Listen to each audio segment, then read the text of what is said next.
a good combo, but I feel like this is just for the backliner, for Branz, and for Hjumee to stay alive, especially chased by this Masha in Butsss. We know that this Masha is very, very troublesome against heroes like Beatrix, even one of the best counter for it.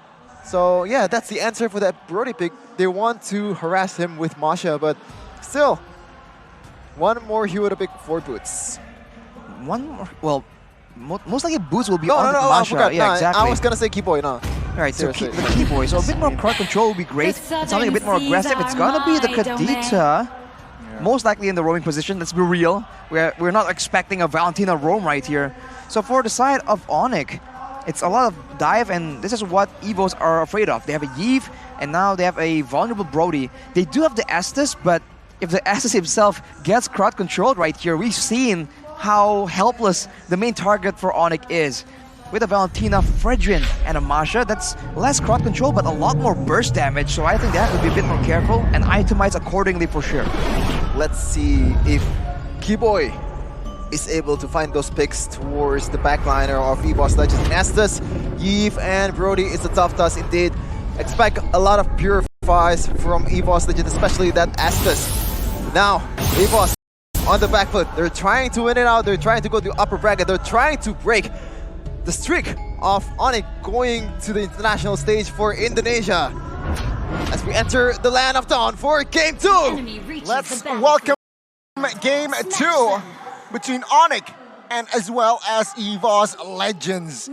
What will change for Evos Legends to somehow equalize in the series, or will it be the same? Will Onic just dominate Evos again in this game and just forcing Evos in a corner 2-0, and that is not a good start. Match point if Onic wins this one. Keep in mind the reverse sweep possibility is still there, but look at that aggression from Onic, man. You want to make sure that Tazz does not get to jungle freely. You can see Sanz creeping around, looking for an advantage right here, but Dreams and Hjumee will be able to push him away. That mid lane is dangerous though. Kadita and Valentina, very short range relatively, but if you get caught rotating in the jungle, it's going to be very deadly, so this might just cut down the potential for Hjumee to roam around and have any impact in those side lanes. Wow, Sanz is the whole different breed, man. 2v1 against Dreams and Hjumee with a Yves. He just micro it out, winning the trade, basically winning the mid lane control there, and Kiboy will try again. Try to make something happen with those petrifies, with those knockouts, but Branz knows what to do against this kind of heroes. You know what? I love Butsss, right? Why? He can pull off the Tamos, he can pull off the Masha as well. The versatility that this guy brings. Usually on AXP, what do we see? Charizla. Okay, we saw that first game, but usually it's just the Lapu, it's just the what is like, yeah, very monotone heroes, right? Glue, but he can pull off the Masha, he can also pull off the Tamos. Very good. Yeah, he can just do so many different things, and that is what makes it so difficult to try and deal with this person, right? Especially because we talked about how his final pick is always considered last, and now actually he's getting jumped on by Tazz, but that's a very tanky Boots. Seems like Onic, they're trying to go fire with fire. First blood though will fall. Saykots picking up the kill, but wow. Kiboy, the killing pressure. The Kanita adds. Kairi picks up the neutral objective. Bracel's wrap here onto a Saykots. Not enough damage though. He is building tank, but it's Onic here winning out that neutral objective. Take a look at Kairi already. Will commit on towards the invade there, and it seems like it will fall to the hands of Kairi. Who will it be? I want to see Tazz actually, but it seems like Kairi still very aggressive. We get a talent prediction right here though. 2 votes for Evos this time, so Momo-chan has switched sides. But everyone is still on Onic, and Dreams gets gunned down. What was that? Caught in the wrong place at the wrong time, falling to CW of all people. That's a great start. The marksman getting more gold is definitely a huge factor. And looking at that situation, Onic goes for more. Hjumee caught sleeping there. He is now will be taken out by the combination by the 3 mid laners there. Oh, bot side 2v1 action. CW was able to survive for now, but that combination there initiated by Kairi and followed up by Kiboy and as well as Sanz there. Yeah, Hjumee, a lot of resources spent, but it's still a kill. Man, if you look at this game, it's a bit of deja vu from game number 1. They sacrifice Butsss, and he does not mind, right? Yeah. Ensuring that the opponent's jungler is taken out, guarantees a turtle anyways. So Butsss just knows how to play this, and CW in the weak side, good as ever, and now they're the ones having the roam advantage because they have more kill pressure with Sanz on this Valentina. Everything just falls into place for Onic. Yeah, and you don't see much, roaming S right now. He's actually roaming towards the gold lane area. But before that, Kiboy is much more focused to actually wins out the battle in the mid lane, the battle in this objective takes, letting CW go. As we said earlier, this is a very, very independent marksman.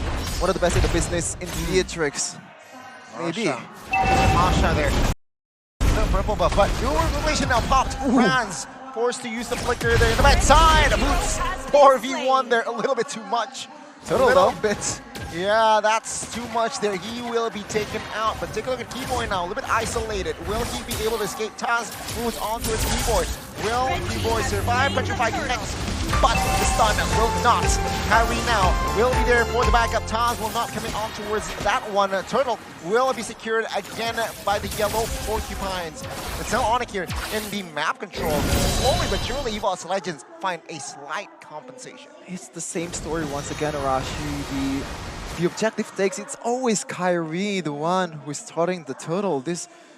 What are the recipe for this? Like, is it the pressure from the mid laner, from the roamer, and the fact that they're using Anastas makes them much more reactive, much more, passive in a sense? Is that the thing though? But you can see there in the previous match, you have Kaja and Lunox, you have all the tools available to actually own rushes. It doesn't work out for Evos.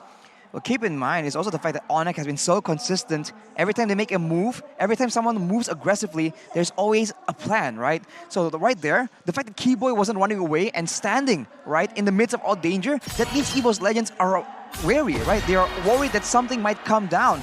And in the midst of all that, the turtle gets stolen away from them. So the mind games from Onic right here is absolutely solid. And you can see Evos is feeling it. Now they are worried about going into their own jungle because no one can actually check for the bushes. The only real tanky person is going to be Saykots. Everyone else is vulnerable to getting all in and burst it down. Yeah, that is why the Kadita last pick was so good. And take a look at now, Petrify on towards Dream, forcing Dream to use that ult.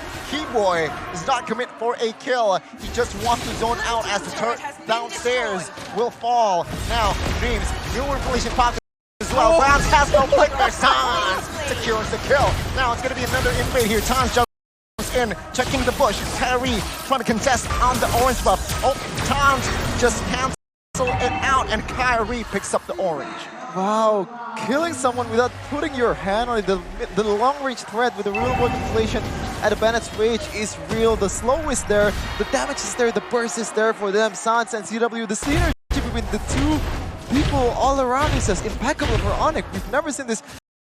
And one thing for sure though, Kiboy. Oh my lord! Good combination.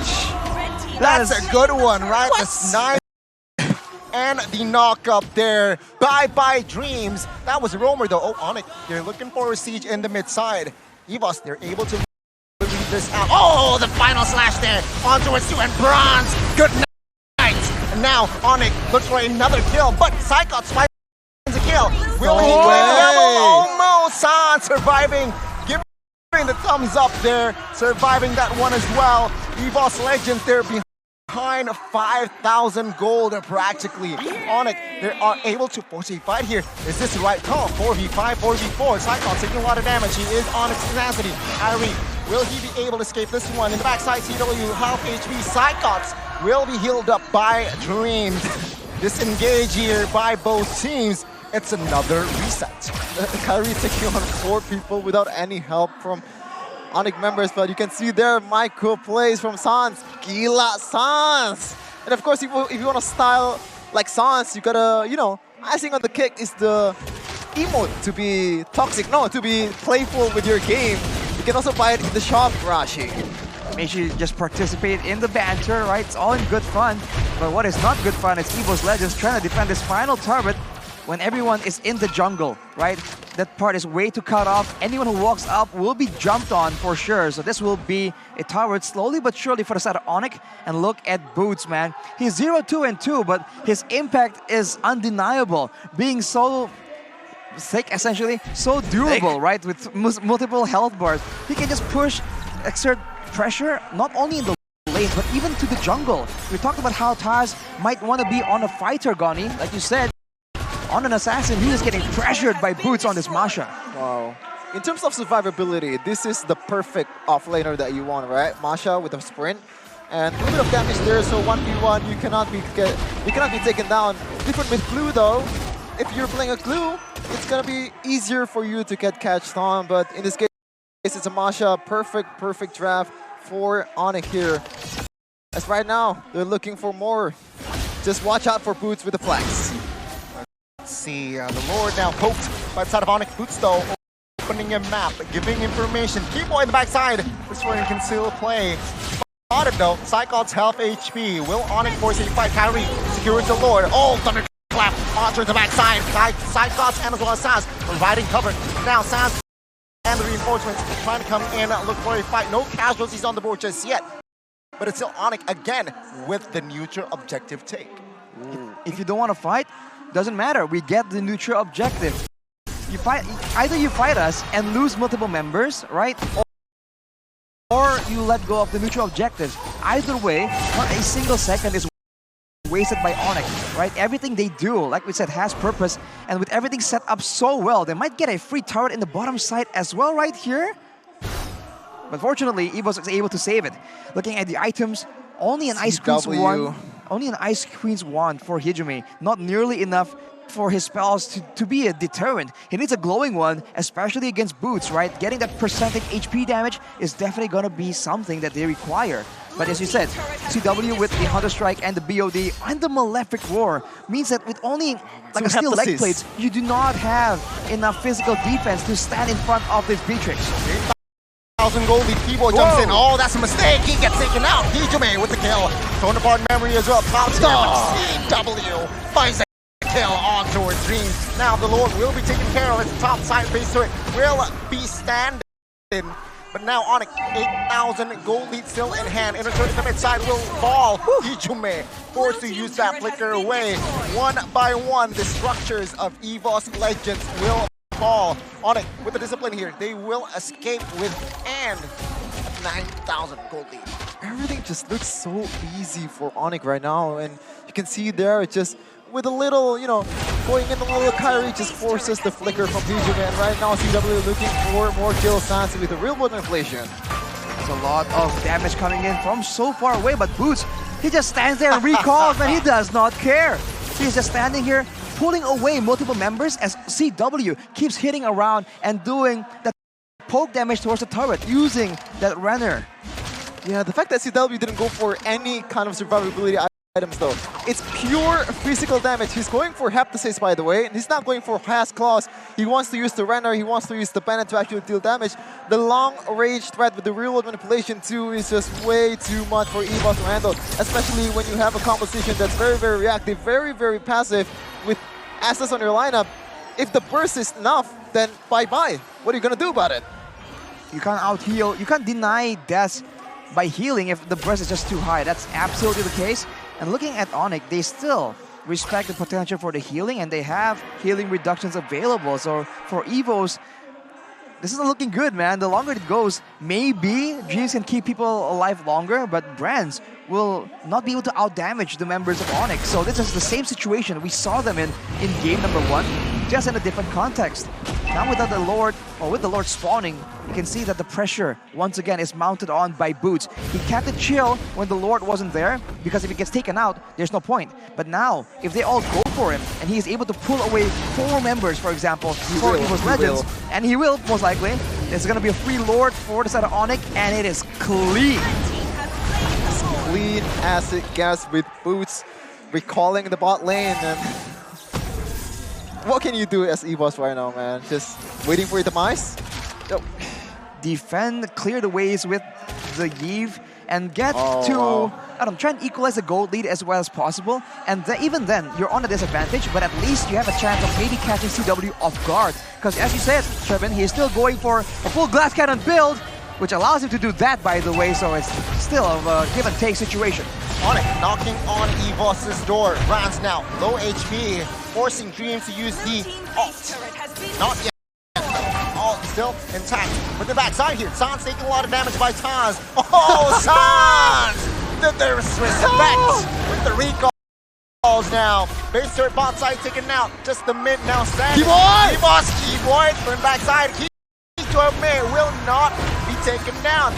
Warp Revelation now popped out. Butsss will be taken out by the torn apart memory. Onic now will not be able to find the clear in the inside. But it seems like Onic still with the lead with the loss of Butsss. They will relieve off pressure though. They will fall back. That was one runner shot that almost one-shot Branz. So this is what that glass cannon build gives you, but you can see that CW was taken quite low right now. So Evos has a decent amount of damage, but look at the levels, man. Not a single member, except for tazz, is level 15. So they're really behind in multiple levels. So the longer they can stall out the game, the better chance they have at actually putting a comeback. Of course, it's still against overwhelming odds right here, being 10k gold behind, but overall, even with the worst team composition, they still have burst damage and they can rely on tazz to finally make some moves after being put down or like halted by Butsss the whole duration of the early game. Oh, looking at the damage dealt though right now, Arashi is just talk about making your chances the best, man. Onic, no members on the top two. It's actually tazz and Hjumee topping the damage dealt department, but Onic always deals damage on the best timing possible. And if you actually see the damage dealt stats there without any contact whatsoever, you'd probably think that Evos is leading, but no, it's the opposite. 10k gold lead, 15 minutes. Well, Hjumee definitely has a lot more damage here, including the Divine Blade, but can he survive though? Kiboy in the backside, Branz though will be taken out by CW. Kairi though stuck in the front side, gets taken out as well. Mega kill secured, but now Saykots will not lose his immortality just yet. Onic now, 1-for-1, the gold for the jungle. Not a good timing for Onic though. 15 seconds to the next Lord Evos Legends. They might screw something up here, and they look to get out of their base. Knowing that information, but Sanz, oh my god, he might be caught here. No one is running, but no, with the jukes, with the sidestep, Sanz is able to stay in the land of dawn. Wow. Watch out, man. He actually burned the flicker too. Like, he actually burned the ultimate just to style. That's just the Sanz way of playing. You're gonna be like Sanz, use your ultimate on the worst time possible. Another Brenner's apathy to Dreams' face. Goodness me. Now Butsss soaking a lot of damage on towards Pi in the front side. Saykots taking damage on towards CW. He has to ask Kaz though. Butsss now giving a lot of damage on towards Saykots. Saykots will lose his immortality. Hjumee in the backside will have to take care of Butsss. Saykots providing cover. Saykots finding the unstoppable. But CW, my god, this guy can't miss. Finds the kill on towards Saykots. It's a 1-for-1. Both EXP laners taken out. Onic though, again, finding the Lord. It's not Calvin Manata, it's Curry Manata from way downtown. CW 2 times, and right now is looking for the third. Onic wants to siege. Oh, again on towards Dreams now. Kiboy with the recall task committing. Kiboy in the backside. Sanz now will survive again in the backside. 3 members now taken out, technically 2. Will Onic go for the end now? It's looking very bleak for side of Evos Legends. Hjumee, Dreams, and Saykots now defending. Kiboy looking for the flank in the backside now. Onic will wait for the Lord. Hjumee and Saykots holding on here, their base, looking for the delay. Kiboy looking for the knockup. Hjumee now will work relation towards the backside. CW though, in the backside, trying to focus now on Hjumee, finds it. But the base again is too exposed.